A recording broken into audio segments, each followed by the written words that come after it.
Halo, selamat malam. Usulan agar pemilu ditunda lagi-lagi mengemuka. Dua ketua lembaga tinggi negara, MPR dan DPD kompak bersuara agar masa tugas Presiden Jokowi bisa ditambah. Bahkan ada upaya untuk mengubah sistem pemilu menjadi tidak langsung. Jadi konsensus di sidang paripurna DPD RI. Ada apa? Wacana penundaan pemilu timbul tenggelam disuarakan setelah diprotes, lantas kuncup begitu saja. Siapa main mata agar pemilu ditunda? Apakah memang upaya penundaan pemilu dilakukan secara sistematis? Main mata pemilu ditunda bersama saya Rifana Pratiwi akan mengupasnya selama 1,5 jam ke depan dalam Political Show.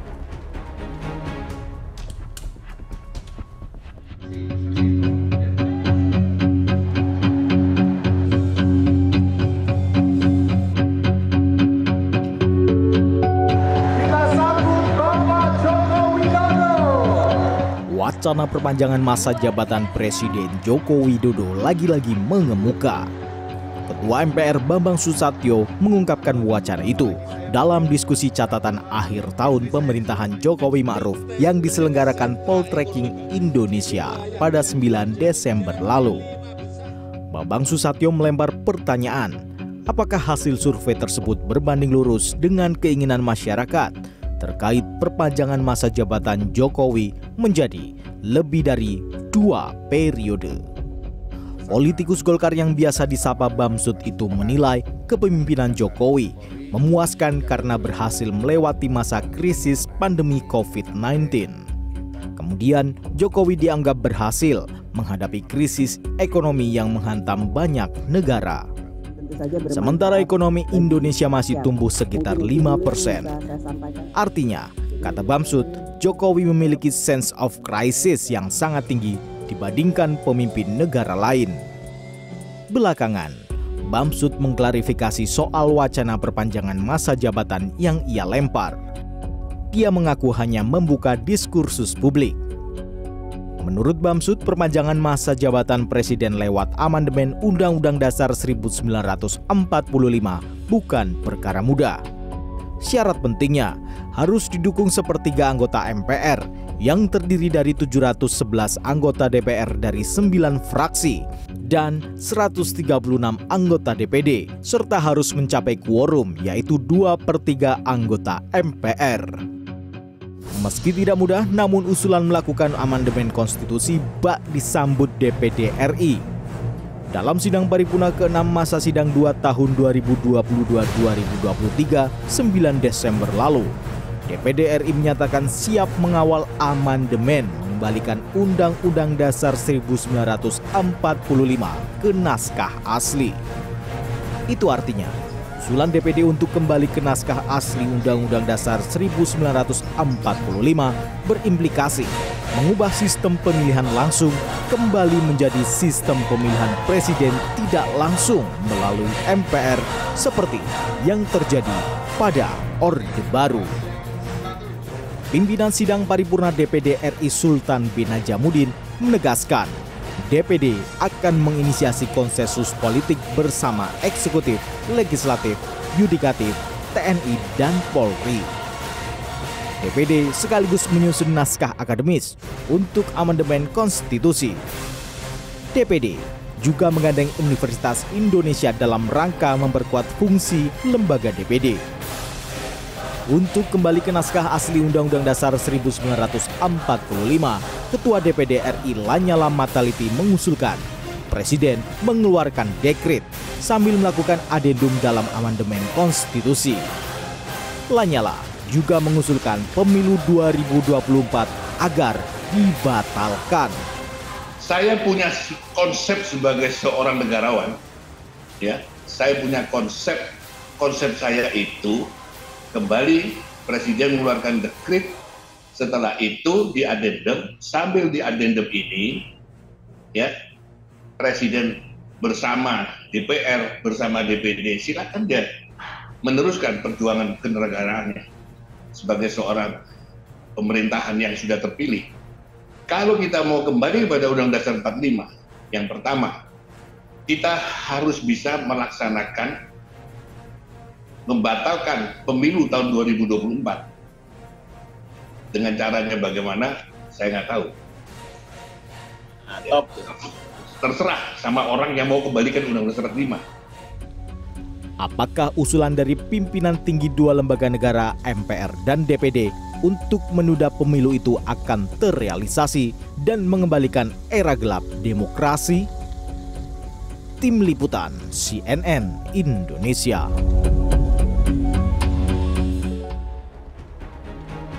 Wacana penundaan pemilu serentak tahun 2024 dan perpanjangan masa jabatan presiden kembali mencuat. Sebelum kita membahasnya dengan narasumber yang sudah hadir di studio pada malam hari ini, kita akan ulas dulu bagaimana tingkat kepuasan publik terhadap pemerintah dan apa yang menyebabkan para elit politik melontarkan wacana tersebut begitu yakin bahwa itu aspirasi masyarakat atau justru sebaliknya itu hanya aspirasi para elit. Saya akan tunjukkan satu persatu. Yang pertama dari hasil survei Poltreking Indonesia, periode surveinya 21 sampai 27 November 2022. Ini fresh from the oven ya, itu baru saja dirilis oleh Poltreking. Tingkat kepuasan terhadap kinerja Joko Widodo atau kinerja pemerintahannya Pak Jokowi sangat puas 18,2%. Kemudian cukup puas 55,3%. Kalau di recap yang puas sekali dengan pemerintahannya Pak Jokowi ataupun kinerjanya Pak Jokowi itu ada 73,5%. Kemudian berapa yang kurang puas? Yang kurang puas ada 16,5% yang kurang puas dan sangat tidak puas ada 2,2%. Sehingga total yang tidak puas terhadap kinerja dari pemerintahnya Pak Jokowi ada 18,7%. Sementara tidak tahu ataupun tidak jawab ada 7,8%. 7,8% kita tidak tahu mereka puas atau tidak terhadap kinerja pemerintahannya Pak Jokowi. Dengan modal 73,5%, apakah kemudian serta-merta itu sejalan dengan keinginan masyarakat yang menginginkan Pak Jokowi kembali menjabat ataupun diperpanjang masa jabatannya, kita tidak tahu. Nanti akan ada survei berikutnya yang saya tunjukkan, kita ingin lihat sebagai pembanding. Oke, survei dari Carta Politika. Ini sekitar bulan November juga dirilis oleh lembaga survei Carta Politika kalau tidak salah di awal November. Yang sangat puas terhadap pemerintahannya Pak Jokowi Maruf itu 10,9%, yang cukup puas ada 58,6%. Berarti total yang puas terhadap kinerja pemerintahannya Pak Jokowi dan juga Kiai Maruf itu ada 69,5%. Ya bedanya tidak begitu jauh dengan yang tadi 73%. Kemudian yang kurang puas 26,1%, sangat tidak puas ada 3,4%. Sehingga total yang tidak puas terhadap kinerja pemerintahannya Pak Jokowi dan juga Kiai Maruf ada 29,5%. Sementara yang tidak tahu ataupun tidak menjawab ada 1,1%. Oke, di survei Carta Politika ini ternyata mereka membreakdown ataupun mereka bisa mengetahui berapa persen sebetulnya masyarakat yang menginginkan adanya penundaan pemilu ataupun perpanjangan masa jabatan presiden dan berapa persen yang tidak mau alias menolak. Kita lihat penundaan pemilu 2024, surveinya Carta Politika. Ternyata yang setuju pemilu ditunda hanya 18%.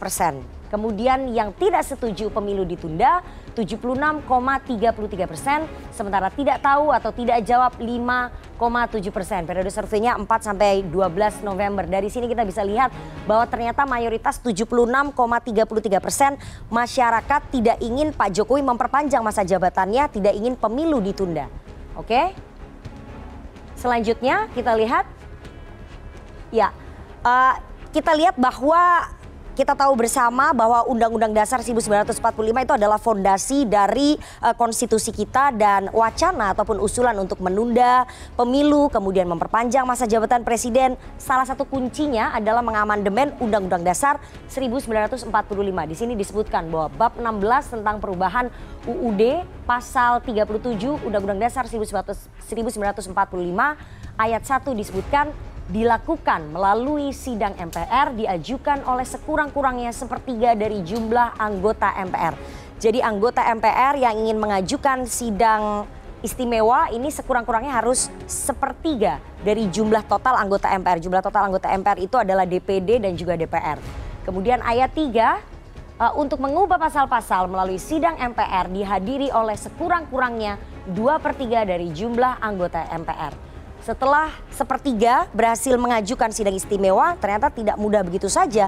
Butuh 2/3 anggota MPR untuk bisa mengubah pasal-pasal dalam Undang-Undang Dasar 1945. Bagaimana dengan pengambilan keputusan? Kita lihat di ayat 4.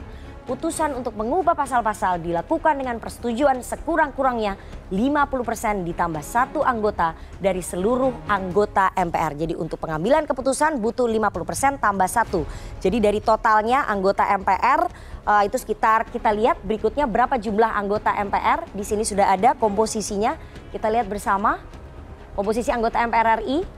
Ada 711 anggota MPR RI terdiri atas 575 anggota DPR RI dan 136 anggota DPD.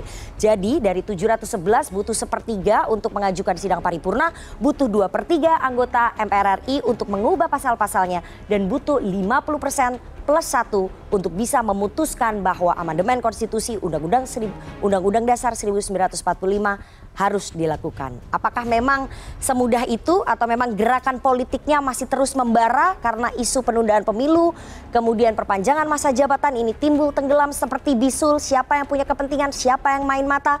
Kita bahas nanti bersama dengan para narasumber yang sudah ada di studio pada malam hari ini, tapi kita harus jeda terlebih dahulu. Jangan kemana-mana, tetap bersama kami di Political Show.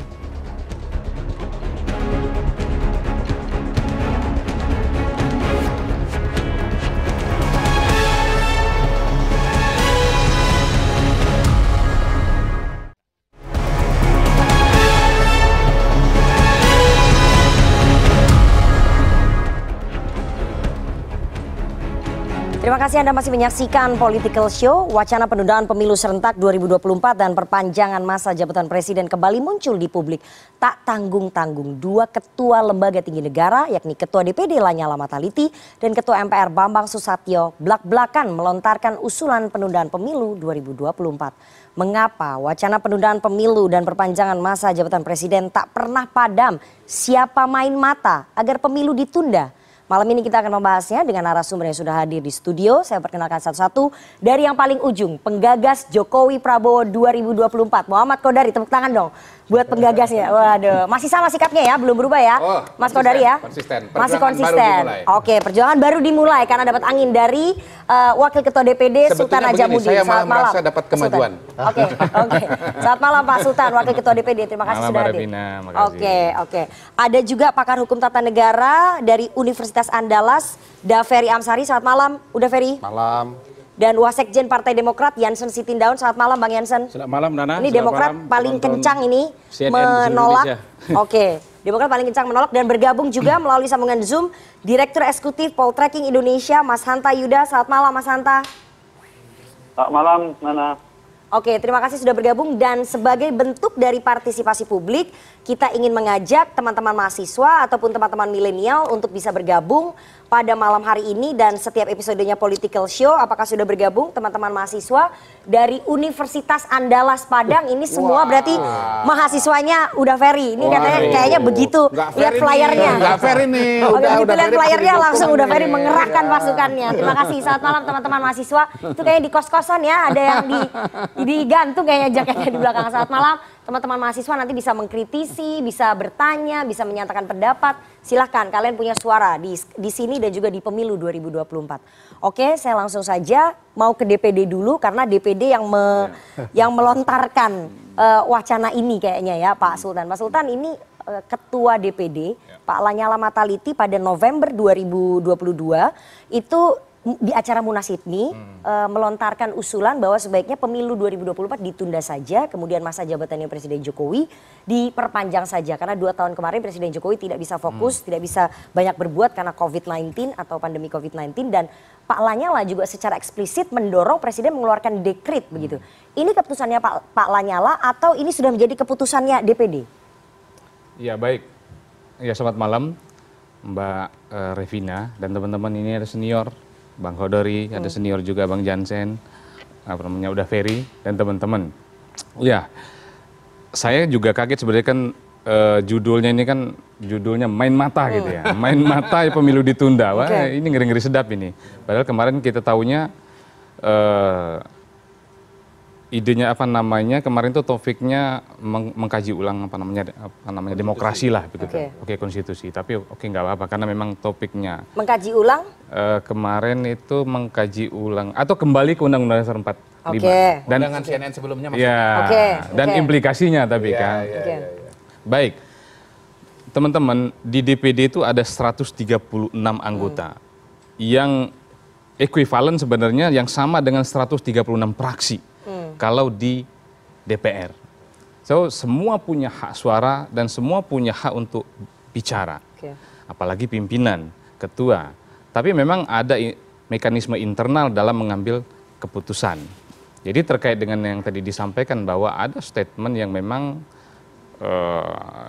sensitif, kemudian memang menjadi pokok bahasan yang sangat luas beberapa minggu ini terkait dengan statementnya Pak Ketua. Nah, tapi saya sampaikan ini momentum baik juga untuk saya sampaikan bahwa ide tentang judul ini, apakah penundaan pemilu, itu sama sekali jujur di lembaga kita belum pernah dibahas. Oke. Jadi itu lebih kepada statement dan wacana. Statement pribadinya. Statement Pak dan Lanyala sebagai wacana. Ketua DPD. Oke. Nah, kalau yang tadi ditanya juga bahwa ada ide atau gagasan lembaga untuk mengkaji ulang konstitusi, kemudian apakah itu melalui amandemen dan lain-lain, termasuk ide terakhir kemarin itu yang kita diskusikan ya, untuk melihat kemungkinan apakah kembali ke Undang-Undang Dasar 45 dan itu wacananya ada. Itu wacananya ada. Tapi masih jauh dari pengambilan keputusan. Artinya bukan sebuah keputusan lembaga. Wacananya ada, bahkan sudah ada sidang ke-6 DPD, sidang paripurna ke-6 DPD yang kesimpulannya adalah siap mengawal pengembalian naskah Undang-Undang Dasar 1945 ke naskah asli. Setelah itu ada adendum. Artinya itu kan menjadi keputusan resmi di sidang paripurnanya DPD. Belum. Itu masih sifatnya wacana. Masih sifatnya wacana karena memang proses pengambilan keputusan di lembaga itu memang dia berjenjang dan memang tidak begitu gampang juga. Siapa yang melontarkan wacana itu Pak Sultan? Itu kan wacananya tadinya nggak ada di DPD. Kenapa tiba-tiba kemudian muncul wacana itu di DPD? Iya, mungkin kalau wacana mengembalikan ke Undang-Undang Dasar 45 kan semua teman-teman tahu memang lebih banyak diinisiasi oleh statementnya Pak Ketua ya. Dan itu menurut kami juga bukan sesuatu yang buruk, bukan sesuatu yang justru harus ditafsirkan sebagai sebuah sesuatu yang tidak perlu dibahas, ya kan? Toh ini juga demokrasi, semua punya hak untuk malah kita senang makin banyak diskusi, makin banyak ide dan gagasan, yaitu itu sebenarnya ciri bahwa memang kita ini menganut demokrasi. Gitu. Saya mau tanya Daveri, itu bukan suatu wacana yang buruk yang harusnya didiskusikan. Jadi mengembalikan naskah UUD 45 ke naskah asli di mana pemilihan presiden itu dipilih oleh MPR, bukan pemilihan langsung, itu bukan wacana yang buruk.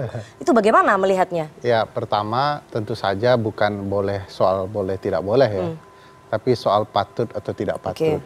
Patutkah menjelang 2024 pemilu wacana untuk memastikan representasi menjadi wacana, memperpanjang, menunda, mengubah, mengganti sistem pemilu, jadi menurut saya tidak patut. Apalagi dilontarkan oleh seorang figur yang merepresentasikan lembaga negara. Jadi di titik itu bagi saya masalah. Kedua, kalau bicara sejarah dan keinginan para pendiri bangsa ya, ibu dan bapak bangsa kita, kan jelas Bung Karno misalnya menekankan kalau dalam kondisi yang lebih baik suatu saat kita akan mengubah undang-undang dasar. Ini keinginan para ibu dan bapak bangsa kita mengubah undang-undang dasar, bukan kepentingan lain gitu ya. Karena memang undang-undang dasar naskah awal ya, bukan naskah asli. Naskah awal itu dianggap sebagai revolusi groundwork ya, undang-undang dasar sementara, karena kondisi memang membutuhkan cepat ketika itu. Nah, setelah reformasi diperbaiki. Nah, tiba-tiba kalau ada ketua lembaga negara menyatakan ini perlu dikembalikan kepada naskah awal, saya rasa memang ketua lembaga negara tidak baca konteks kenapa kita mengubah undang-undang dasar. Dan perlu diketahui konsep perubahan sistem presidensial yang ada saat ini penuh dengan perbaikan. Dulu kacau balau sekali itu.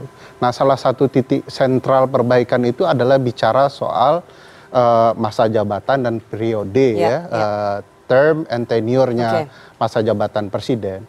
Dan konsep penetapan itu tegas dicantumkan di Undang-Undang Dasar pasal 7, lalu dikaitkan dengan pasal 22E Undang-Undang Dasar 1945. Jadi aneh bagi saya kalau bicara sekarang kecuali memang ada kepentingan yang tersembunyi. Aneh bicara sekarang kecuali ada kepentingan yang tersembunyi. Kepentingannya apa? Kenapa tiba-tiba DPD berubah sikap? Karena kita tahu, dan itu sudah di-trace ya, di semua pemberitaan bahwa tahun lalu sampai awal tahun ini sikap DPD, terutama pimpinan DPD, ketua DPD itu sangat tegas menolak ada penundaan pemilu, kemudian ada perpanjangan masa jabatan. Kenapa kemudian berubah? Pak Sultan, apakah itu Anda juga sempat bertanya kenapa kemudian DPD harus berubah? Apakah memang ada motif politik pribadi? Iya, jadi kalau concern lembaga DPD RI memang dari awal hasil diskusi kita coba merefleksikan juga dari reformasi lah, termasuk 18 tahun DPD lahir. Concern kita bagaimana lembaga ini diberikan penguatan lembaga. Nah, kemudian hasil kajian kita juga bahwa kalau hari ini masih banyak sekali masalah yang dianggap oleh sebagian besar masyarakat bahwa ada masalah politik, ekonomi dan lain-lain. Nah, kita menganggap masalahnya itu bukan di parsialnya, di hilirnya, tapi di hulunya. Di hulunya itu di mana? Di konstitusi, di demokrasi. Dan saya termasuk bisa dicek di jejak digital pada saat Bang Kodari dulu melontarkan apakah 3 periode, justru kami yang paling DPD menolak. Yang paling tegas justru kalau dulu alasannya bahwa ada COVID, kemudian efisiensi, negara butuh uang banyak, kemudian mencegah polarisasi, justru kami yang tampil, saya sampaikan saat itu justru kalau itu masalahnya, justru kami lebih setuju kepada bagaimana kita kembalikan aja ke MPR. Kenapa baru sekarang disuarakan setelah tahapan pemilu dimulai, setelah uang dari pemerintah sudah dikucurkan untuk persiapan tahapan pemilu, kenapa nggak dari kemarin-kemarin aja?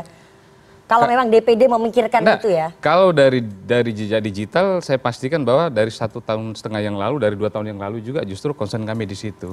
Bahwa memang kadang-kadang cara menyampaikan ke publik lembaga DPD dengan DPR itu agak sedikit beda. Kalau di DPD itu ya memang semua punya hak untuk bicara. Ya. Tapi Anda belum menjawab pertanyaan saya kenapa sekarang baru dilontarkan. Saya ingin tanya mungkin Demokrat sebagai peserta pemilu ini ada masukan dari DPD untuk mengubah sistem kita ya. Ini di tengah tahapan pemilu sudah dimulai, mau pelaksanaan, tapi sekarang muncul wacana itu yang sengaja dikumandangkan lagi. Demokrat melihatnya bagaimana nih ada manuver dari DPD? Ada istilah di bahasa Inggris namanya dinosaurus. Apa itu maksudnya? Jadi ingin kembali ke masa lampau, padahal yang masa lampau itu jauh lebih buruk dari aturan yang sudah ada sekarang. Benar, sebagaimana disampaikan oleh Dr. Ferry tadi, semua konstitusi di dunia ini dibuat dalam keadaan darurat, dalam keadaan terburu-buru.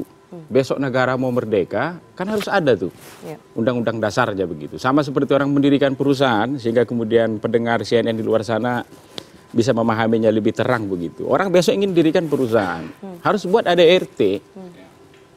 Jadi semua konstitusi di dunia ini itu dibuat dalam keadaan darurat dan terburu-buru. Untuk itu maka kemudian di tengah jalan butuh diubah begitu.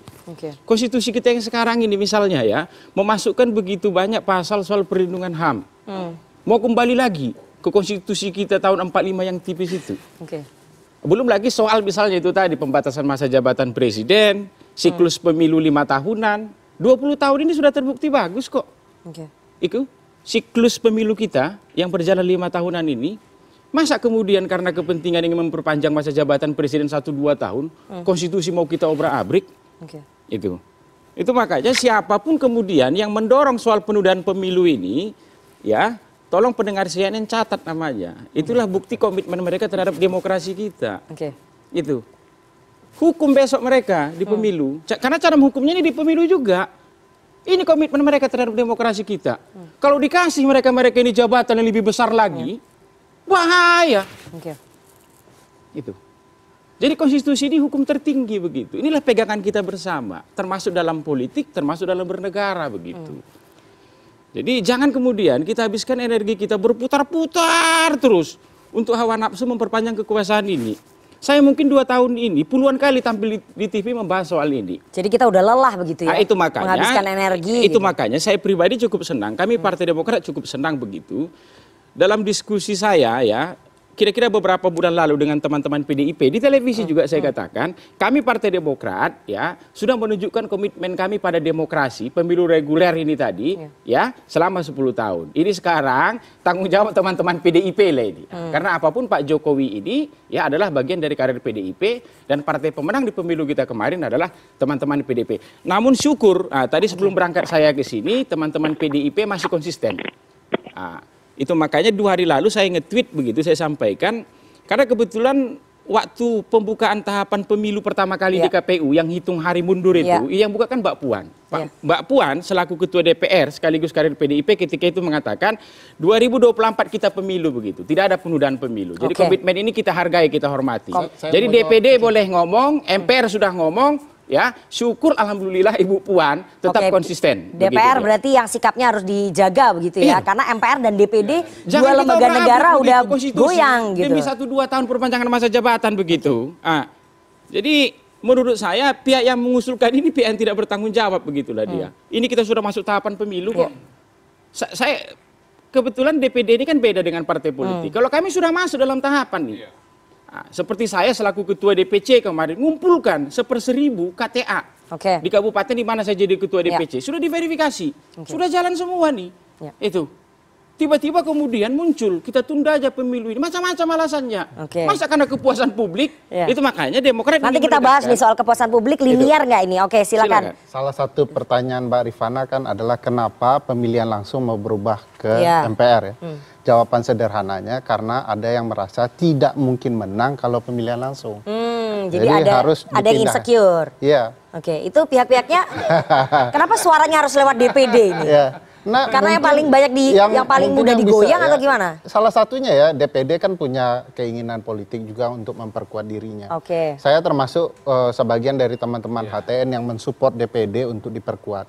Tapi tidak harus terjadi transaksi DPD dan DPR. Harusnya DPD itu memperkuat diri dengan merespon keinginan publik. Ngomong apa yang tidak berani diomongkan di DPR. Kalau DPR suka mengubah undang-undang secara cepat, DPD harusnya berbeda. Kalau DPR suka KPK dilemahkan, DPD harusnya bicara penguatan KPK. Di sanalah DPD baru kuat. Senat yang akan dipilih menjadi calon presiden, begitu sikapnya. Oke, jadi Anda melihat ada barter politik di sini ya, Bang Sultan, ada barter politik di sini. Sebentar Mas Kodari, nanti ujungnya Anda sebagai penggagas saya kasih waktu lebih banyak. Oke, silakan. Ada barter politik di sini. Saya mau komentarin.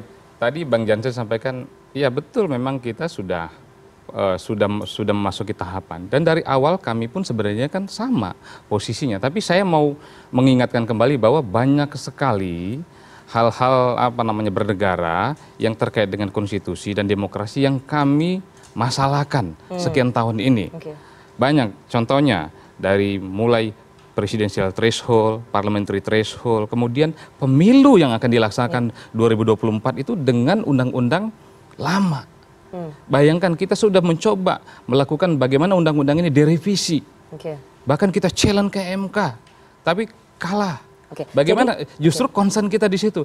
Mbak ya bisa bayangkan, Bang Jansen ya. Ini logikanya. Pemilu 2024 itu dilaksanakan dengan undang-undang yang masih kita pakai nomor 7 2017. Yang buat kita bolongnya banyak. Contoh, tiket kita sudah pakai nonton, tiketnya sudah disobek, tapi kita mau pakai lagi di film yang belum dilaksanakan. Nah, ini justru concernnya DPD loh. Nah, makanya saya bilang ini kita sudah berupaya loh lakukan challenge di MK, kemudian mencoba meyakinkan teman-teman partai politik, DPR, ayo dong ini revisi. Semua cara sudah dicoba begitu ya, nggak bisa akhirnya pakai cara amandemen aja gitu maksudnya. Ini ada masalah loh. Justru kami mau sampaikan bahwa DPD sangat concern dengan hal-hal besar ya negara. Di mana? Di konstitusi dan di demokrasi. Cuman DPD apalah, kan kita kan hanya nggak sampai 1/3 Bang ya.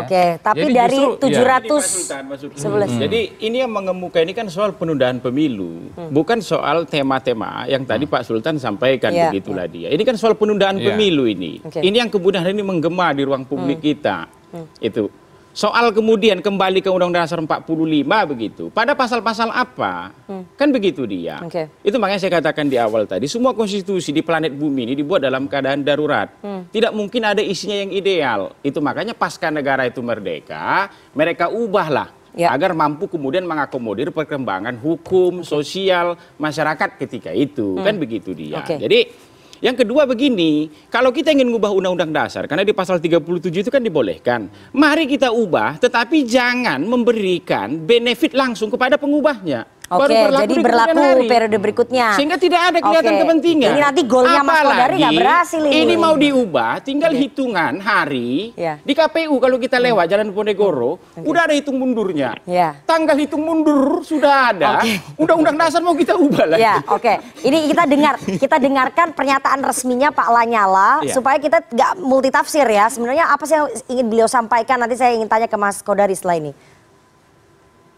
Punya konsep sebagai seorang negarawan, ya, saya punya konsep saya itu kembali presiden mengeluarkan dekret, setelah itu diadendum, sambil diadendum ini, ya, presiden bersama DPR bersama DPD silakan dia meneruskan perjuangan kenegaraannya sebagai seorang pemerintahan yang sudah terpilih. Oke, Mas Kodari, ini pernyataannya Pak Lanyala memberikan angin segar kayaknya Anda sudah menggagas Jokowi Prabowo 2024 ini dari tahun yang lalu ya. Ini angin segar nggak buat Anda sebagai penggagas? Angin panas. Mohon maaf dengan segala hormat ya. Kalau saya itu kan konsepnya perubahan konstitusi itu lewat jalur amandemen. Nah, mengubah konstitusi itu secara garis besar, kalau nggak salah ya Bang Ferry ya, ada dua macam, ada amandemen, ada dekret. Kalau amandemen yang melakukan perubahan menurut konstitusi kita itu adalah MPR yang terdiri dari DPR dan DPD. Tapi kalau dekret yang mengeluarkan kebijakan itu adalah presiden, begitu. Nah, dekret sesuatu yang berbahaya, unpredictable ya. Karena apa? Karena ya istilahnya itu sesuatu yang yang di luar jalur yang sudah ada lah, kira-kira begitu. Kalau saya menggagas penggunaan amandemen untuk jalur perubahan konstitusi. Jadi pada dasarnya saya sebut itu angin panas, bahkan itu sebetulnya angin panas yang berisiko lah kira-kira begitu. Karena kita punya pengalaman bahwa seorang Gus Dur misalnya begitu mengeluarkan dekret kan menimbulkan ketidakpastian politik. Walaupun memang saya yakin walaupun pada saat itu belum ada survei, tingkat kepuasan Pak Abdurrahman Wahid dengan Pak Jokowi itu berbeda ya. Karena kan kita tahu waktu itu ada banyak konfrontasi dan ada banyak masalah yang terjadi pada masa Pak Abdurrahman Wahid. Tetapi walaupun tingkat kepuasan tinggi menurut saya dekret bukan jalan yang bukan jalan yang tepat lah. Dekret memang bukan jalan yang tepat, tapi amandemen konstitusi pintunya masih terbuka. Tadi makanya digagas juga oleh teman-teman DPD. Yang ingin saya tanyakan Mas Kodari, kenapa sih sebetulnya Anda sejak awal terus konsisten menyuarakan Pak Jokowi bisa panjang terus periodenya? Karena seperti yang saya pernah bilang berkali-kali juga, puluhan kali kalau kata istilah beliau tadi di TV, saya katakan bahwa kita berhadapan dengan situasi khusus di mana pada tahun 2024 yang akan datang itu akan terjadi polarisasi ekstrim ya, di mana kelompok identitas akan menggunakan pemilu untuk cara mereka kembali dalam arena pusat pemerintahan. Untuk eksistensi mereka, dan itu akan menggunakan stempel calon Islam kepada siapapun calon yang akan maju nanti, itu pasti nanti akan dipakai stempel calon Islam. Dan saya melihat tren yang terjadi ya, baik 2014, 2017 Pilkada Jakarta, 2019, kemudian medsos, peristiwa kekerasan yang terjadi, misalnya Ade Armando dan seterusnya, itu mengarah kepada satu titik di mana pemilu kita 2024 bisa menjadi pemilu yang berdarah-darah. Dan karena itu solusinya tetap ada pilpres, tetapi calon tunggal berhadapan dengan kotak kosong. Dan pada hari ini saya lihat yang bisa menjadi titik temu semua kandidat tersebut, barangkali juga di sana nanti insya Allah SBY begitu ya, seperti acara kawinan inilah misalnya begitu ya, Kaisang dan pengantinnya itu bisa kumpul lengkap keluarga Pak SBY, ada AHY, ada Ibas, ada keluarga lah pokoknya lengkap begitu. Sehingga kemudian kotak kosong itu berhadapan dengan calon tunggal. Ya kotak kosongnya nggak bisa dikasih stempel calon Islam yang akan membuat masyarakat kita ini menjadi terbelah. Oke, bentuk demokrasinya di mana? Saya ingin tanya nanti kepada bentuk demokrasi di mana? Di seluruh dunia nggak ada kayaknya ya. Kita akan tanya nanti secara demokrasi itu dimungkinkan atau tidak. Nggak usah jauh-jauh, dalam negeri juga ada. Oke, saya ingin tanya ke Bang Jansen dan juga ke Uda Ferry, tapi kita harus jeda terlebih dahulu. Jangan kemana-mana, tetap bersama kami di Pemirsa CNN ada.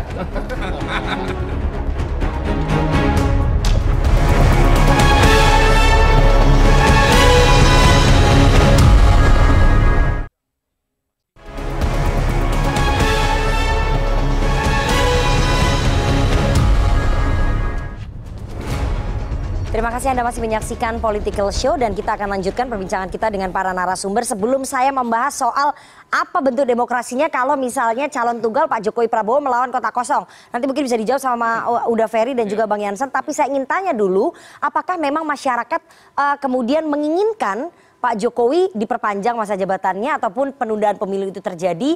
Karena kalau kita lihat hasil surveinya Poltreking Indonesia menunjukkan tingkat kepuasan publik yang cukup tinggi terhadap Pak Jokowi itu mencapai 73%. Kita langsung tanya ke Mas Hanta.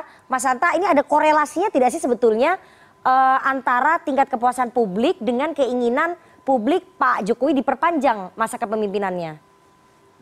Nana, jadi ini survei Poltreking dilakukan triwulan ya, rutin setiap 3 bulan sekali. Saat ini memang trennya sedang naik di angka 37,2% untuk pemerintahan secara umum, kepada Pak Jokowi sebagai Presiden 73,5%.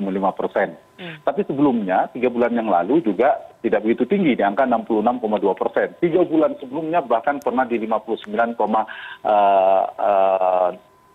pada saat itu. Sehingga data-data ini sebenarnya data yang bisa digunakan oleh kelompok politik manapun, oleh partai apapun. Biasanya yang puas, yang dekat dengan pemerintahan akan menggunakan ini sebagai senjata untuk apapun lah isunya. Yang di luar pemerintahan, oposisi juga bisa untuk mengkritisi, bahkan untuk isu menjatuhkan presiden dan seterusnya. Nah, di survei ini juga kami mendalami tentang elektabilitas, peta politik elektoral yang nanti juga akan dipublish tentang pemilu 2024, peta pemilu 2024. Nah, kalau pertanyaan Nana tadi, apakah ada kaitannya? Kami tidak menanyakan langsung, tidak bisa dikaitkan secara langsung. Tapi yang terkonfirmasi bahwa tingkat kepuasan publik atau rating publik kepada Presiden Jokowi itu relatif tinggi, 73,2% seperti saya katakan tadi. Nah, yang bisa saya analisa, misalnya kita bicara pemilu 2024, maka ketika Pak Jokowi sebagai presiden memiliki tingkat kepuasan yang cukup tinggi, beliau bisa menjadi kingmaker. Saya menggunakan sekarang kingmaker ya di soal itu, menjadi kingmaker yang berpengaruh, memiliki daya tawar politik yang tinggi, memiliki orang yang cukup kuat untuk menentukan suksesornya, untuk melanjutkan kepemimpinan Pak Jokowi dan seterusnya. Iya dong, karena kalau ternyata tingkat kepuasannya rendah di sebuah provinsi atau di sebuah daerah, itu sulit untuk mengendorse seorang calon misalnya. Yang kedua, peta tingkat kepuasan juga bisa dibaca bahwa seorang presiden ingin meninggalkan semacam legacy, semacam warisan politik yang tentu juga menarik gitu. Jadi, apakah kalau saya ditanya ada kaitannya, ya kami tidak menanyakan spesifik tentang isu itu. Jadi yang kami tanyakan adalah tentang kepuasan. Kepuasannya banyak, kita tanyakan bidang apa yang menyebabkan ada bantuan langsung tunai, program pemerintahan, dan seterusnya. Itu banyak sekali yang menyebabkan naik dan turunnya. Lembaga negara juga kita tanyakan tingkat kepuasan yang mulai dari TNI dan seterusnya sampai Polri. Dan juga tingkat kepuasan menteri dan seterusnya. Jadi data ini sebenarnya ada data rutin yang kita tampilkan untuk menggambarkan tingkat kepuasan publik kepada pemerintahan yang sedang berjalan. Dan saya tahu pemilu kan sudah berjalan ya tahapannya. Hari Rabu juga saya diundang beberapa media untuk membicarakan tentang partai-partai yang akan diumumkan oleh KPU, siapa saja yang akan menjadi peserta pemilu 2024 mendatang. Jadi saya kira saya pada posisi jelas ya, ini lirik survei kami, satu pada tingkat kepuasan popular rating, yang kedua adalah ada peta pilpresnya, dan saya kira kita juga sama semuanya adalah sebagian besar ingin memperkuat sistem demokrasi presidensial kita, di mana mandat sama didapatkan oleh seorang pemimpin, presiden dan hal ini kepala negara, kepala pemerintahan, didapatkan langsung dari rakyat, pilih langsung oleh rakyat. Itu yang saya kira harus kita perkuat ya, presidensialism system kita yang harus kita perkuat di negara kita. Jadi itu yang bisa saya sampaikan, Nana, terkait dengan data terbaru Poltering Indonesia akhir November. Dia ada, mungkin lembaga lain juga ada yang di angka 74%, ya kami 73%. Dan angka ini tinggi, angka apresiasi positif kepada pemerintahan Pak Jokowi yang sedang berlangsung. Kemudian disimpul apakah semua puas? Ya ada yang tidak puas tadi datanya seperti Rifana sampaikan, ada sekitar 20% yang tidak puas. Tergantung, kalau yang teriak 20% lebih kencang kesannya memang tidak puas. Tapi mayoritas angkanya dari survei ini yang bisa kita sampaikan ada 73,5% puas kepada pemerintah, kepada Presiden Jokowi, dan kepada pemerintahan ada 73,2%. Begitu, Nana. Oke, singkat saja Mas Hanta, berarti tingkat kepuasan Presiden yang cukup tinggi ini bisa digunakan oleh orang-orang yang memang menginginkan Presiden diperpanjang gitu, ataupun ditambah masa jabatannya ya. Itu yang tadi Anda katakan kan? Iya, jadi dua-duanya. Ketika misalnya di sini sekarang ada kepuasan di bidang hukum dan ekonomi yang relatif di bawah 70% ya, ekonomi 65%, hukum 62%. Tapi di bidang pendidikan itu bahkan 79%, kesehatan di atas 70%, sosial budaya, kemudian politik, stabilitas politik di atas 70%. Itu ada yang tinggi dan ada juga yang agak rendah. Tergantung, misalnya Bung Jansen sebagai oposisi juga bisa menggunakan data yang sebaliknya, misalnya kalau istilah Nana digunakan, bisa data positif bisa digunakan untuk mengapresiasi, memperkuat kekuatan atau legitimasi politik yang sedang berkuasa, tapi kan juga ketika lagi rendah juga bisa digunakan, kalau istilah digunakan untuk mengkritisi bahkan isu menjatuhkan presiden. Jadi saya kira kita kembali pada konstitusi, bahwa konstitusi saat ini seperti Pak Jokowi sampaikan, ya konstitusinya seperti itu. Kecuali ada perubahan. Nah, konstitusi saat ini seperti itu, dan saya kira posisinya rilis kita, survei Poltering Indonesia itu menggambarkan tren approval rating publik kepada presiden saat ini, kepada pemerintah, kepada lembaga negara, kepada menteri pada saat ini.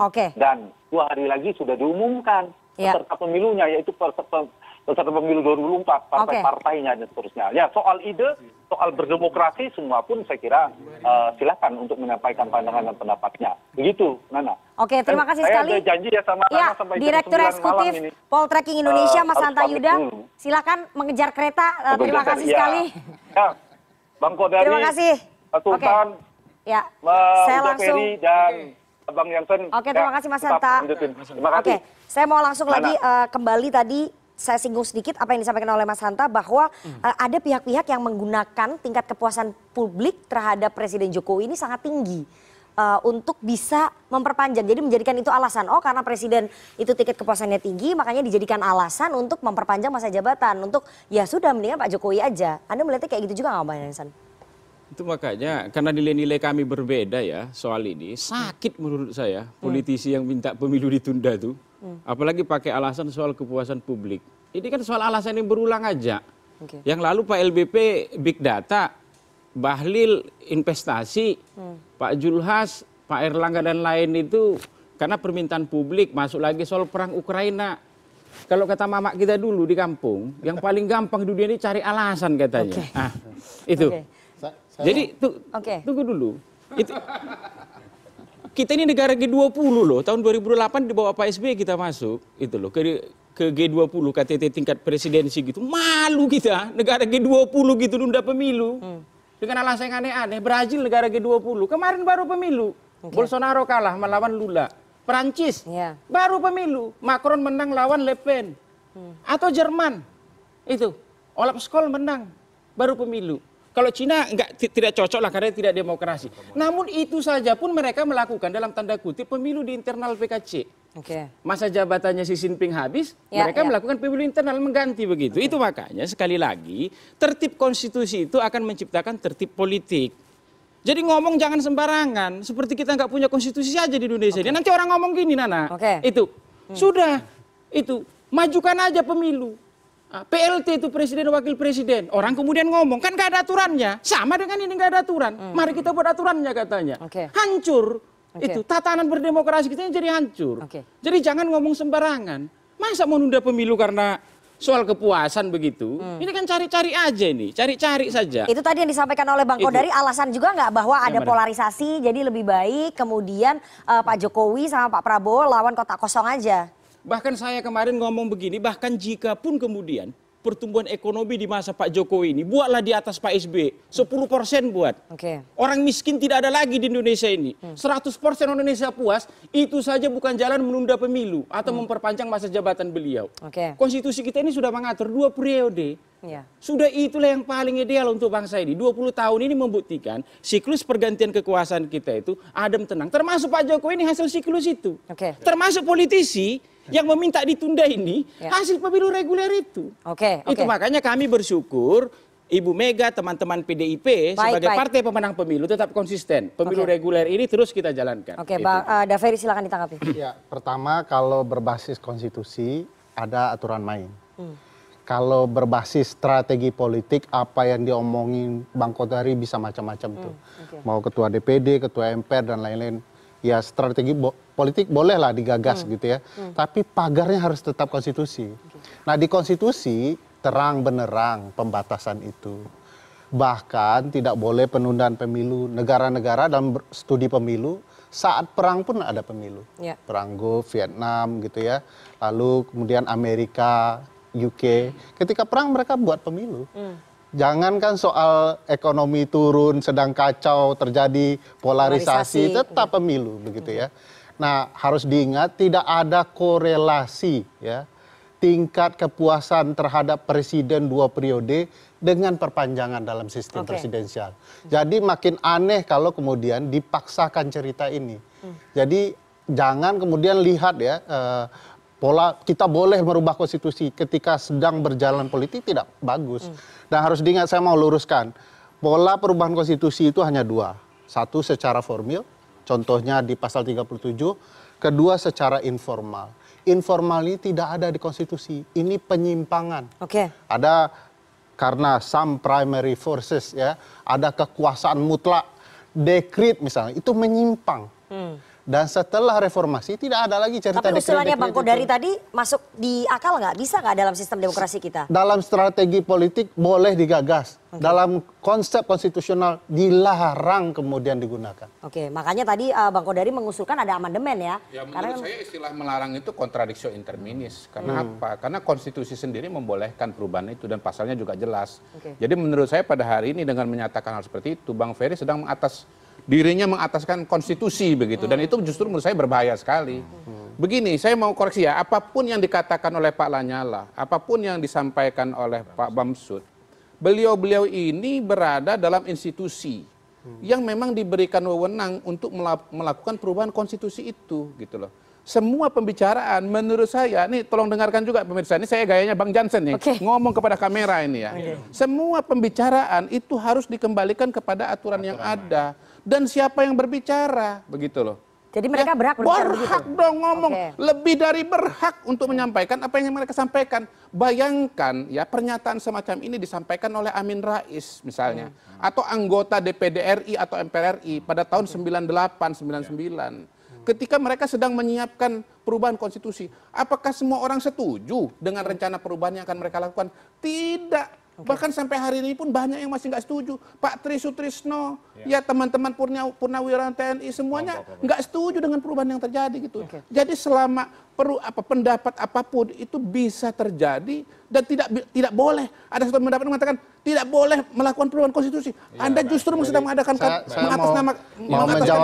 Menjawab itu nggak benar ini, nggak benar ini. Apa cara berpikir itu ya? Di depan kamera juga seperti Bang Jansen. Di konsep pasal 37 itu jelas. Sepertiga mengusulkan. Sampai sekarang tidak ada sepertiga.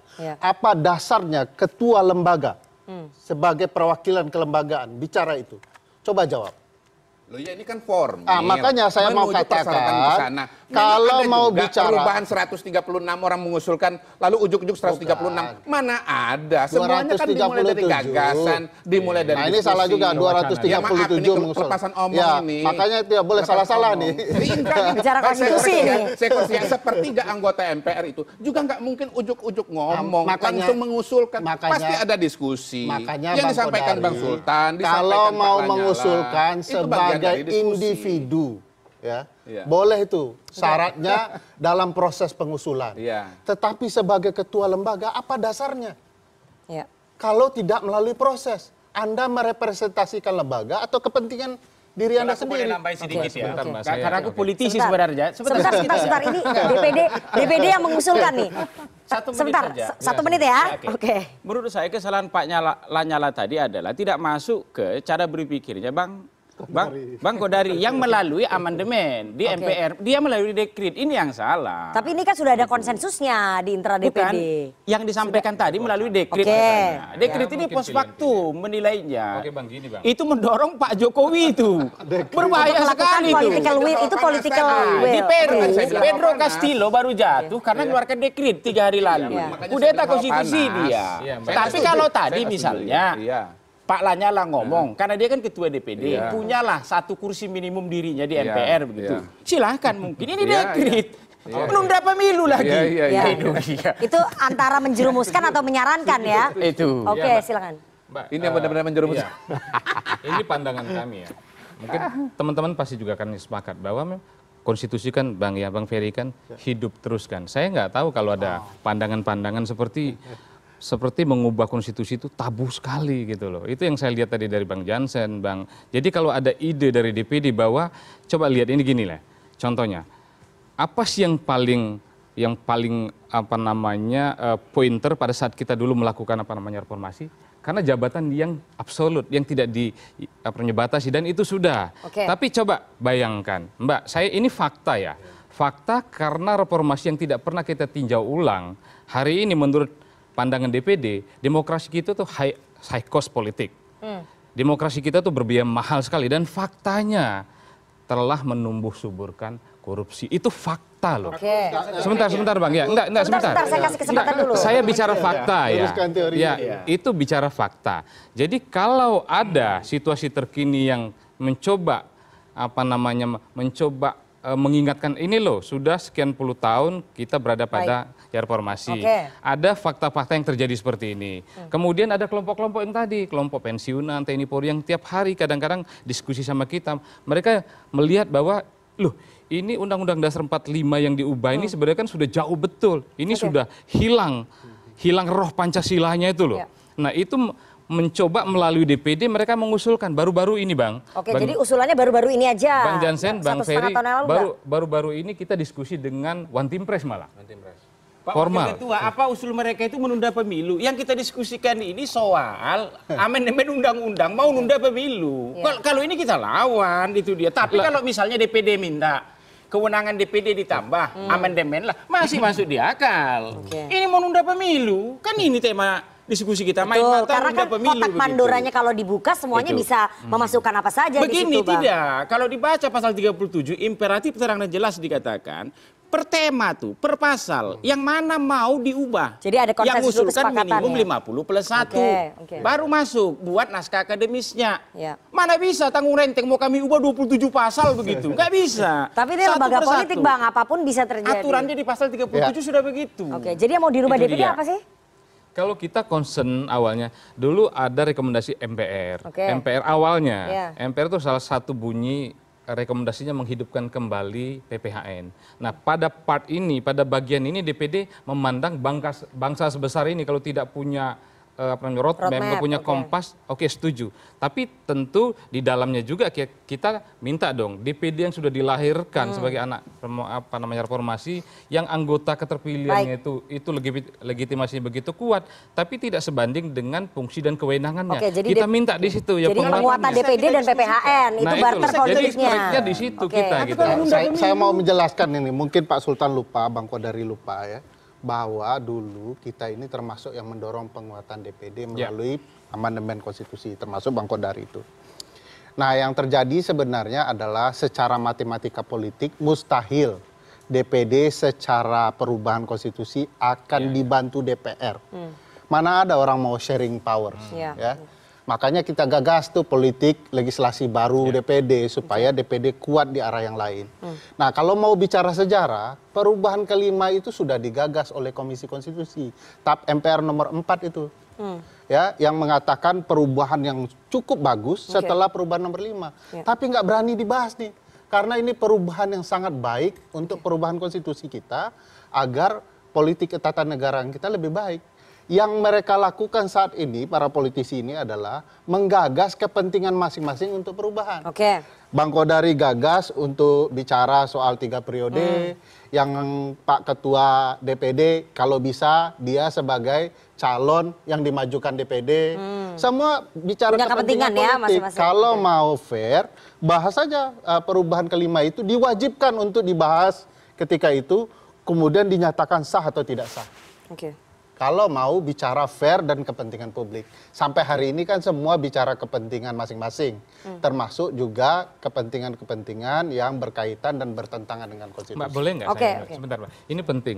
Karena betul itu. Karena ini politik tentu bicara dengan kepentingan itu udah pasti, Bang. Jadi kita bicara bukan pada ruang hampa, bicara pada politik praktis, kepentingan. Justru karena begitu banyak variabel yang berkepentingan, partai politik, kelompok-kelompok tua, pensiunan yang menginginkan kembali, DPD butuh penguatan, ini bukan personal ya. Nah, betul, saya setuju Pak Sultan, bahwa politik boleh berpikir kemana saja, tapi pagarnya konstitusi. Betul, kalau Bang. nanti akan jadi liar. Justru itu, karena sekian banyak aneka ragam kepentingan itu, ada peluang untuk melakukan konsensus. Kita bicarakan dulu apa saja sih yang konsensus itu duduk bersama menentukan apa yang duduk ingin bareng. Nah, nanti mengenai formalistiknya apakah dia nanti diamandemen atau seperti apa, itu bicara lain. Tapi DPD tidak ingin merubah masa jabatan presiden. Kalau kita tidak dari awal kan memang tidak ada di situ kita kan. Ya kan justru tapi apa jaminannya ketika konsensus itu akan menjadi liar? Ya kalau jawaban saya pasti karena politik itu di art of a possibility, semuanya jadi terbuka mungkin ruangnya ya. Sepanjang dia legal dan rasional dan untuk kepentingan bangsa mungkin semua. Mungkin semua. Berarti ada pintunya, ada celahnya. Pasal 37 itu sudah jelas mengatakan bahwa yang tidak boleh diamandemen itu hanya bentuk negara kesatuan Republik Indonesia.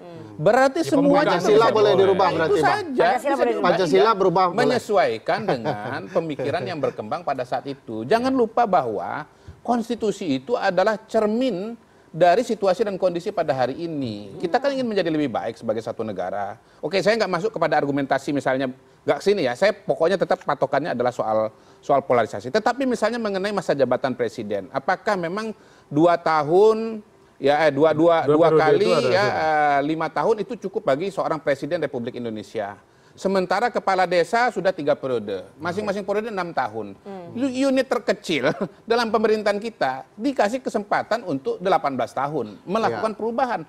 Lah masa Republik begitu luas, 2 juta kilometer persegi, penduduknya 275. Perkembangannya dengan cerita kepala desa itu ada relasinya. Jadi barangkali dalam konteks Indonesia sebelum mendukung Jokowi 3 periode, diperpanjang dulu 3 periode kepala desa. Ini yang membuat ada korelasi saya nggak tahu sama sekali soal itu. Cuman ini saya kasih tahu Abang, ini ada permainan, kasih tambah masa jabatan kepala desa dulu supaya kepala desa dukung Presiden Jokowi. Yang jelas begini, yang namanya demokrasi ya, tidak ada jaminan siapapun yang pilih sebagai presiden, walaupun punya peluang 3 kali, pasti 3 kali. Kalau sekali dia terpilih, habis itu tingkat kepuasan yang nggak bagus, masyarakat misalnya tidak puas, akan cari calon yang lain. Jangankan 3 kali, 2 kali pun sudah tidak terpilih. Jadi dengan modal tingkat kepuasan tinggi bisa diperpanjang. Demokrasi gitu loh. Kalau bagus dikasih kesempatan. Kalau mau demokrasi konstitusional, patuhi konstitusinya. Bukan apa yang terpikir saat ini, tapi aturan main yang disepakati di dalam konstitusi. Bukan cuma kepikiran kalau berubah-ubah, saya mau kasih tahu Bang, ini contoh penting. Apa yang sudah kita alami. Pak SBY itu di akhir masa periode keduanya juga ditawarkan perpanjangan. Tapi beliau berpidato, tunggu dulu, dia berpidato tidak cukup. Nah ini contoh negarawan. Kalau ada soal godaan-godaan lah. Waktu itu kalau Pak SBY, saya yakin Bang Jansen ini akan mengatakan beliau yang terbaik 3 periode. Gara-gara sikap kenegarawanan ini jadi catatan penting bagi Pak Jokowi. Presiden yang harusnya segera pidato sama sekali tidak boleh mengkhianati konstitusi ketika masa politik pemilu sedang berjalan. Tidak boleh itu. Aku boleh bertanya silakan. ke DPD, karena saya datang ke sini ini atas nama undangan membahas pemilu ditunda. Yang ingin saya tanyakan kepada yang terhormat Wakil Ketua DPD, sahabat saya Sultan Najamuddin adalah bagaimana pernyataan sikap DPD itu, lembaga nih, ini setuju pemilu ditunda atau tidak? Ini biar clear dulu. Tadi kan sudah disampaikan bahwa kalau itu memang secara formal kita belum pernah bahas. Oke, salaman kalau gitu. Karena pemilu tidak ditunda selama DPD. Tapi kalau masa jabatan diperpanjang? Itu yang penting. Jadi, masa jabatan diperpanjang saya kan gimana, harus Dede? sampaikan apa adanya ya. Iya. Update terkininya seperti itu. Ya kan. Jadi tapi tadi yang saya mau singgung, ada konstitusi kita mengatur 2 periode. Beberapa negara ya diskusi sama kami, ada yang mencoba untuk 1 kali aja, ada yang langsung 7 tahun atau 8 tahun, atau bahkan ada yang 3 Kalau kali. itu nanti bisa kita bahas di tema berikutnya. Soal Artinya Bang, nggak maksudnya presiden 3 periode. Saya mau sampaikan tadi Bang Ferry, memang konstitusi itu tidak boleh kita anggap tabu begitu. Apakah 2 periode ini yang terbaik? Belum tentu juga. Bukan. Ya kan? Jadi kalau kita main sepak bola, Bang, kalau bola sedang berjalan, jangan ubah peraturan. Oke. Aturan Kalau itu sedang dibahas, berjalan. ya sedang berjalan. Kecuali problematikanya kecuali adalah kalau ada keadaan yang memaksa ya. Ya. Darurat. Oke. Ya, oke, darurat. Nah, itu yang kita nggak tahu nanti ya. Oke, jadi masih ada ruangnya. Kalau dibuat-buat keadaan daruratnya jangan juga itu. Bang Jansen, politisi Demokrat, rekan Anda mengatakan ada upaya sistemik untuk menunda pemilu, memperpanjang masa jabatannya presiden. Saya ingin tanya, Demokrat ikut di lobi nggak untuk ikut gerbong itu?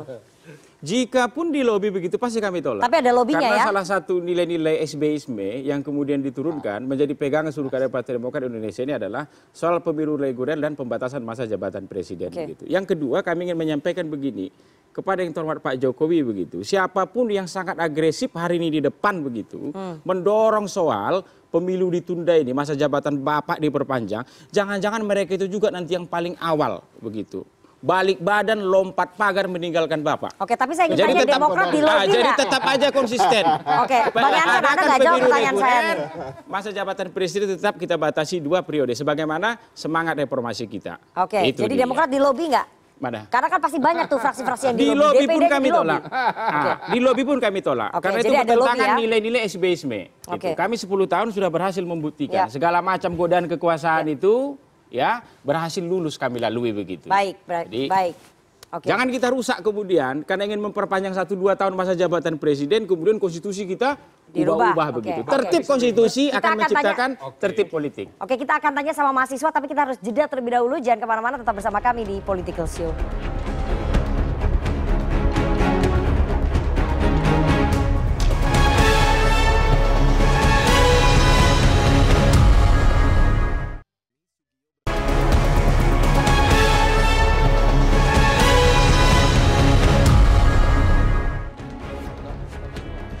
Terima kasih Anda masih menyaksikan Political Show dan kita masih bersama dengan para narasumber dan juga teman-teman mahasiswa. Saya ingin minta tanggapan ya, dan teman-teman mahasiswa juga bisa mengkritik ataupun bertanya.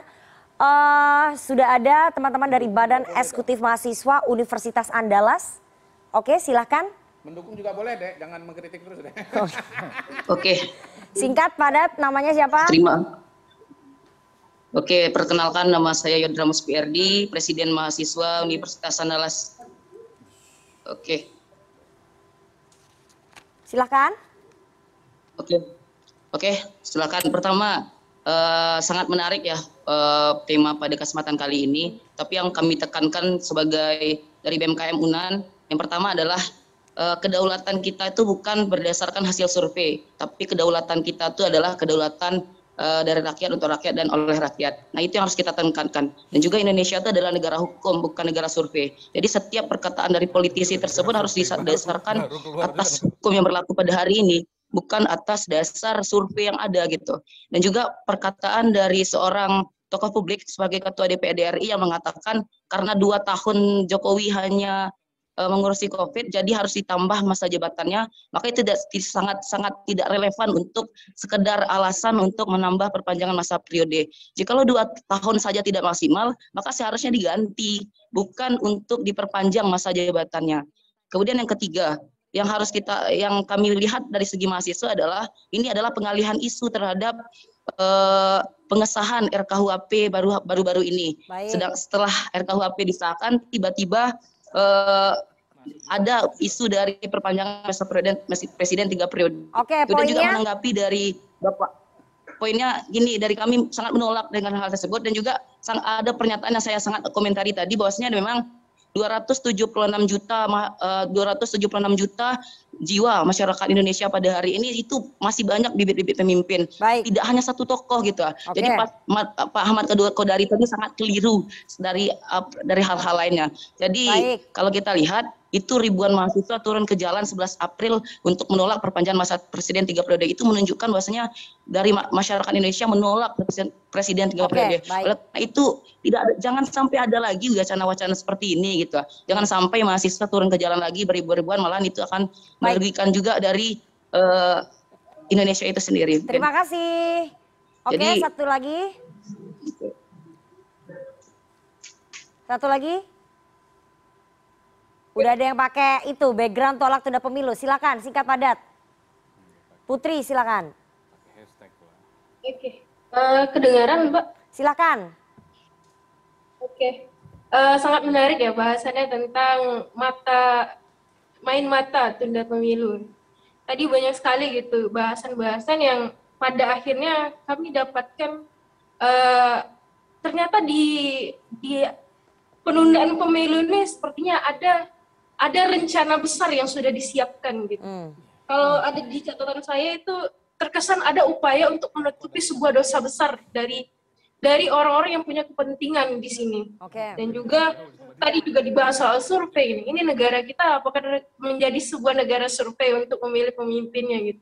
Dengan adanya kalau kita lihat flashback lagi di 2020 itu pilkada serentak terkesan sangat dipaksakan di masa pandemi gitu. Tapi sekarang ketika pandemi sudah mulai, kita sudah masuk ke masa new normal gitu, yang sudah dirancang sedemikian rupa, namun upayanya sekarang malah memperpanjang masa jabatan presiden. Ini yang sebenarnya ada apa gitu?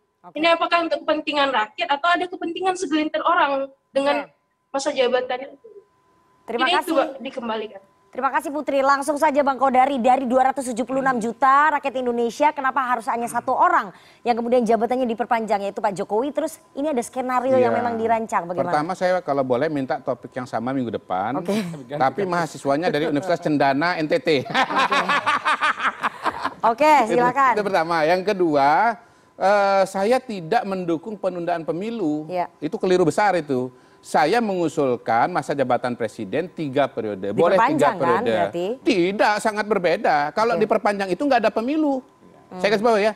Kalau diperpanjang tidak ada pemilu. Gagasan penundaan pemilu itu sama dengan memperpanjang presiden. Karena pemilunya ditunda, maka masa jabatan presidennya ditambah. Menurut saya 2024, masa jabatan Pak Jokowi atau siapapun yang menjadi presiden sudah habis. Ibarat pulsa udah nol. Nah, pulsa itu harus diperbarui dengan cara apa? Pemilu lagi, rakyat tetap memilih, jadi tetap demokrasi, begitu. Nah, dan karena itu kemudian saya tidak mengatakan bahwa pada tahun 2024 itu pasti Pak Jokowi, belum tentu. Tetapi berdasarkan kalkulasi politik yang ada, ya, saya menduga kalau misalnya nanti pada saat 2024 mau menciptakan paslon tunggal berhadapan dengan kota kosong sehingga terhindar dari politisasi ekstrim, polarisasi ekstrim, maka yang bisa diterima oleh semua kalangan itu adalah Pak Jokowi ya sebagai calon presiden lagi. Nah, masalahnya Pak Jokowi sudah 2 kali, karena itu untuk bisa 3 kali harus ada amandemen. Dan keyakinan saya itu semakin tinggi, semakin meningkat setelah di acara kawinan Kaisang ada Pak SBY dan keluarga itu. Jadi artinya apa yang ingin Anda bilang bahwa semuanya sudah menemui konsensus untuk melakukan amandemen? Ya mudah-mudahan begitu. Saya selalu berdoa setiap hari konsensus itu tercapai. Silakan Bang Jansen dulu deh. Saya kasih kesempatan bahwa kepercayaan tadi dari Bang Kodari mengatakan bahwa setelah di kawinannya Pak Kaisang itu semakin tinggi untuk tercipta konsensus. Itu saya nggak menemukan sebetulnya korelasinya, tapi nggak apa-apa. Saya jelasin ya, gini ya. Pak Surya Paloh nggak datang, Pak SBY datang. Selama ini yang dianggap sebagai oposisi lawan politiknya Pak Jokowi atau pemerintah adalah Pak SBY. Nyatanya Pak SBY datang, merasa terhormat, dihormati luar biasa begitu. Saya menduga ini topik berikutnya nih akan tukar tempat Nasdem dengan Demokrat.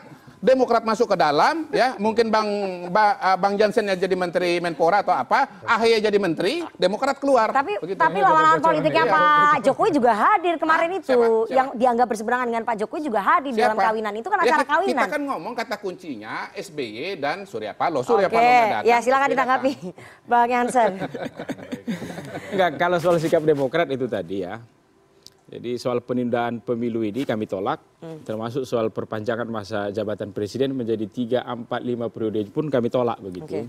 Karena yang paling ideal untuk kita ini adalah 2 periode ini tadi dengan masa jabatan 5 tahun.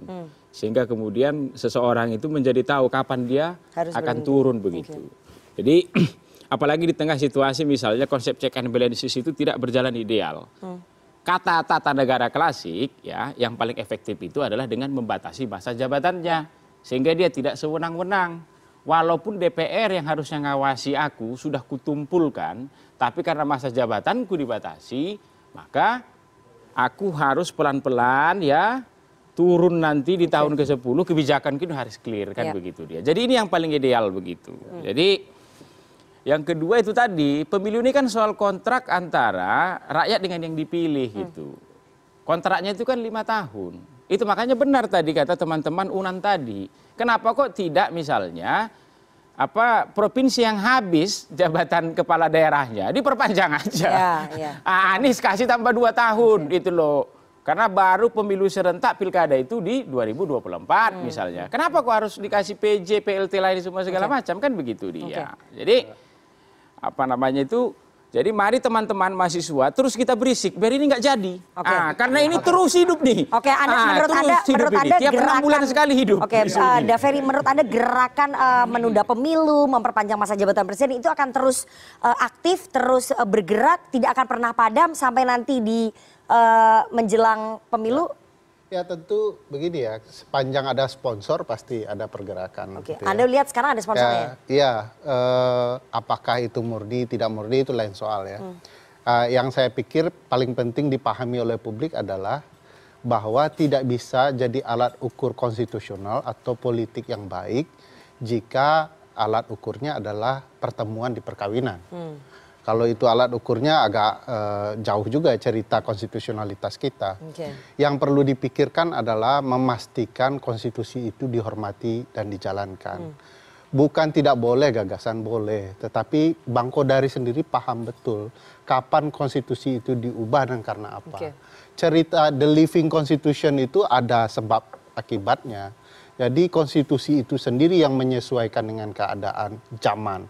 Contoh misalnya dulu tidak ada medsos, tapi ternyata sudah digarisbawahi oleh pembuat konstitusi. Coba baca baik-baik pasal 28F itu. Dibuat sebelum ada medsos ini. Tapi pasal 28F melindungi hak konstitusional orang dalam berdemokrasi di medsos. Luar biasa pembuat konstitusi. Jadi mereka sudah berpikir jauh ke depan. Karena itu konstitusi praktiknya diubah puluhan tahun. Jangan diubah ketika politik mau habis, apalagi kekuasaan mau habis. Maka kalau kekuasaan mau habis, tiba-tiba ada cerita perpanjangan, sudah pasti ada kepentingan politik di dalamnya. Anda lihat gerakan ini akan terus bergerak ya? Oh terus, sepanjang Bang Kodari terus bicara akan banyak pengikutnya, walaupun itu belum tentu merepresentasikan publik luas. Suara-suara rakyat tadi yang harusnya bisa ditangkap nih oleh para senator Pak Sultan, itu menginginkan supaya ya berjalan aja sesuai dengan konstitusi yang sekarang ini. Bagaimana? Iya, saya mau sampaikan bahwa politik itu dinamis, konstitusi juga akan hidup terus, dia akan menyesuaikan dengan perkembangan. Saya tidak mau mengatakan bahwa ini pasti tidak mungkin atau pasti mungkin. Karena apa? Karena kita beda sekarang itu dengan zaman-zaman dulu, karena semuanya di politik itu mungkin sepanjang ya syaratnya. Sepanjang dia legal, dia rasional, dia konstitusional, termasuk ide-ide yang disampaikan ini. Jadi kita tidak boleh yang mengatakan bahwa pasti ini tidak mungkin atau pasti juga mungkin. Dia akan berkembang terus. Tapi ingat bahwa civil society kita juga sangat aktif, public opini juga berkembang terus. Kalau kami pandangan DPD sepanjang itu yang terbaik untuk bangsa, negara, lebih kepada politik daerah juga, ya pasti akan sesuatu itu bisa diterima secara rasional. Dan perangkat negara, konstitusi kita sudah menyiapkan semuanya. Nah yang nggak boleh itu, paham kami, mengubah kitab suci, wah itu jangan bahaya. Tapi Pak Sultan saya ingin tanya ya, secara hati nurani Anda menginginkan bahwa konstitusi berubah, terus kemudian masa jabatan presiden bisa diperpanjang atau bagaimana? Enggak, kalau jabatan presiden 3 periode kami pernah bahas. Di DPD itu, DPD dalam posisi tidak mendukung. Tapi kalau wacana penundaan ini kan baru nih ya, wacana penundaan baru. Kami bukan wacana penundaannya.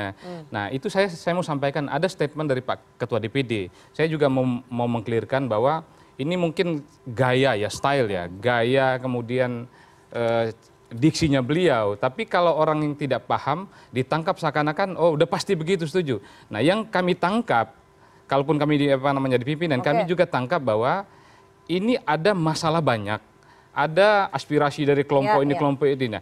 Nah, ada peluang untuk melakukan konsensus itu. Oke, konsensusnya apa nih? Nah, konsensusnya itu nanti itu kalau tagline besar kita itu coba meninjau kembali konstitusi, melihat kembali kan. Bentar Mbak. Jadi, nah yang ditangkap itu meninjau kembali konstitusi berarti amandemen ya. dong. Nah, makanya karena ini banyak betul yang berkepentingan, duduk barengnya juga tidak sedikit, ada kemungkinan itu nanti memakan waktu yang cukup panjang. Nah, itu yang ditangkap, itu yang disampaikan itu kemarin gitu loh, Mbak. Tapi wacana itu dilontarkan dan dulu ya. Dan itu yang menurut saya justru dengan era demokrasi yang begitu bebas sekarang ini, justru kalau menurut saya itu membuat masyarakat makin pintar. Justru jangan kita potong. Kalau mau buat konstitusi yang baik dengan perubahan, butuh waktu dan kajian yang baik. Kita sudah masuk ke tahapan pemilu nih. Kenapa tidak fokus? Ya, kenapa tidak fokus menjalankan pemilu yang baik? Bisa dibahas nanti. Ya, setelah itu. Bang, dengan cara, Bang. Ini penting sekali. Ini lebih penting. Kalau mau berubah, betul-betul mau berubah konstitusi, kampanyekan di 2024. Bang, sebentar. Kalau kemudian terpilih yang mengkampanyekan lebih banyak, itulah tanda rakyat menginginkan. Yang saya salut adalah tidak pernah ada kampanye 2019 soal perubahan konstitusi, tapi kemudian dikatakan ini kepentingan rakyat. Oke, singkat saja, waktu kita udah habis. 2024, kalau itu akan tetap dilaksanakan, tetap payung hukumnya adalah undang-undang yang kita pakai. Undang-undang pemilu yang kita pakai itu bolongnya banyak. Kita sudah coba yakinkan. Nanti kita revisi di justru ada nggak peluang? Tapi DPD nggak berani bantah DPR soal undang-undang pemilu. Kita pernah usulkan kalau tetap mau dilaksanakan dengan undang-undang yang lama, itu ada 3 syarat. Sementara revisinya sudah pendek sekali. Itu ada 3 syarat. Kalau enggak, kosong hukum. Ini tidak ada kosong hukum. Ada hukum tapi tidak menyelesaikan masalah. Dibutuhkan cara cepat. Nggak bisa. Bang Ferry setuju nggak bahwa dengan tiket yang sudah disiapkan di awal, kemudian nanti untuk film yang belum ditampilkan, terus kemudian parliamentary threshold. Kemana saja DPD ketika pembahasan?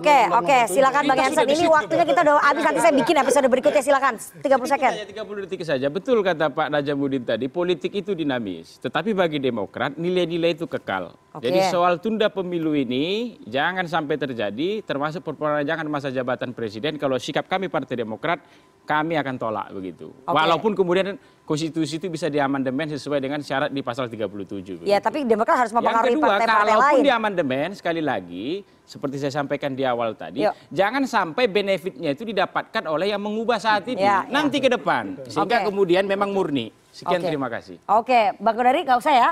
Ya. Udah. Dikit aja. Oke, saya aminkan tadi potongan terakhir bahwa ya konstitusi bisa diubah.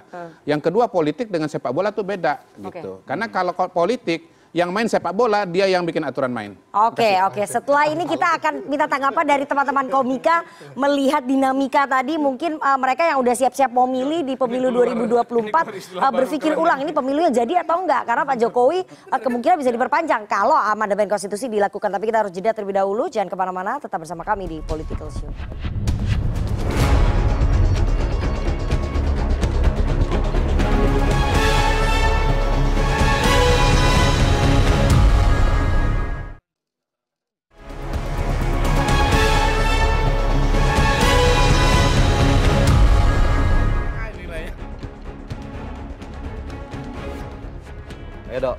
Assalamualaikum warahmatullahi wabarakatuh. Waalaikumsalam. Kita minta tepuk tangan dulu ya tadi. Tepuk tangan dulu. Panas sekali.